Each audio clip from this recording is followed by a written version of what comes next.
Buenos días, mi nombre es Javier Hernández. Vamos a ver unos más de sociología jurídica y explicar algunos conceptos. El primero de estructura. Levi Strauss nos dice que la estructura es una construcción mental que deriva de las contemplaciones que hace el investigador social sobre la misma realidad. Es un modelo abstracto de la realidad y donde los agentes o los sujetos no son conscientes de esa estructura. Solamente el que la analiza puede entenderlo. Hay una posición muy estructuralista, muy socioconstructivista en este punto. La estructura se caracteriza por ser de orden mental e inconsciente, está presente en todos los seres humanos dependiendo de los contextos y da un orden al caos natural, pero el caos también hace parte de la misma estructura. Por otro lado tenemos la función social. Hay varios autores, pero quiero centrarme en decir que la función social es la tarea que hace el sujeto, el agente, cómo lo desempeña y cómo esa función social está caracterizada por unas condiciones, por un contexto. Por otro lado tenemos los grupos sociales, que desde la sociología es la unidad básica de análisis, y los grupos sociales se puede decir que es el conjunto de personas que mantienen una relación y una cohesión y una organización mínima para alcanzar unos fines. En este punto es necesario tener en cuenta que los grupos sociales se clasifican según unas condiciones, según una interacción de sus miembros, según los fines que quieran perseguir, las dimensiones del mismo grupo social, grandes, pequeños, la capacidad en que se normativizan, la forma reguladora de los mismos, un grupo social como los grupos religiosos, los grupos o un Estado, son un tipo de grupos. Por otro lado, cómo los sujetos se identifican dentro de estos grupos, si se identifican en la idea de nosotros o la idea de ellos, también genera una división. Por la voluntariedad, hay grupos sociales donde los individuos, los sujetos son voluntariamente pertenecen a ellos y otros son impuestos, depende del contexto, depende, por ejemplo, la religión es impuesta en el momento del nacimiento, el bautizo y eso.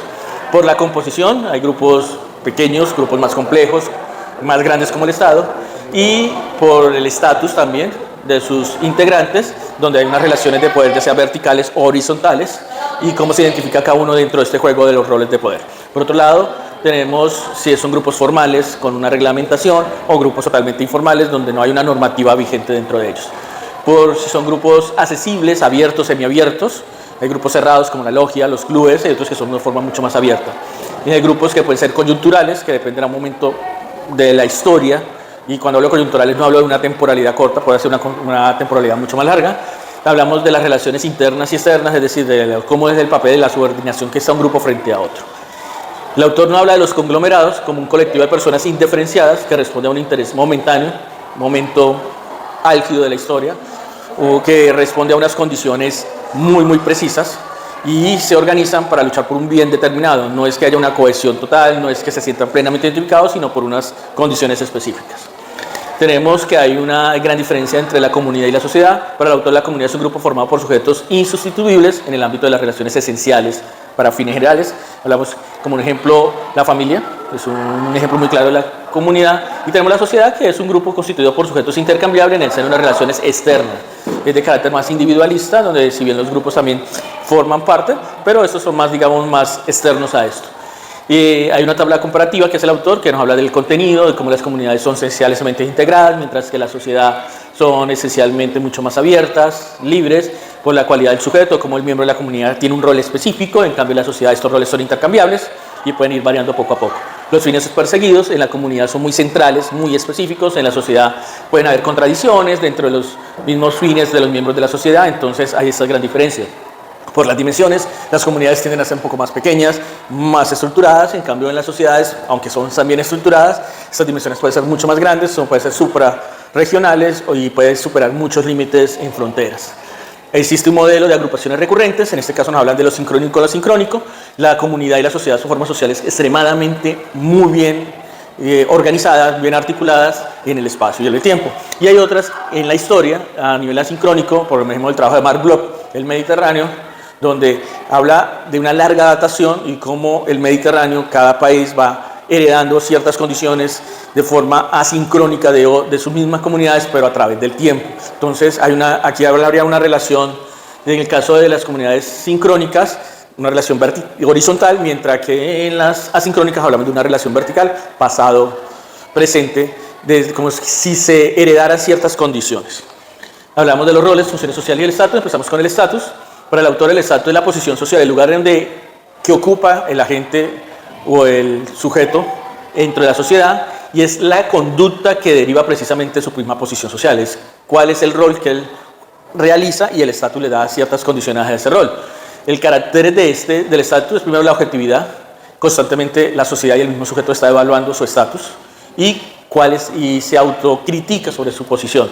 El valor simbólico, que tiene que ver mucho con la condición dentro de la sociedad, con ese manejo de símbolos y el lenguaje dentro de esa estructura, y sobre todo tiene que ver con la parte de integración y sobre todo de normatización de su estatus frente a los demás.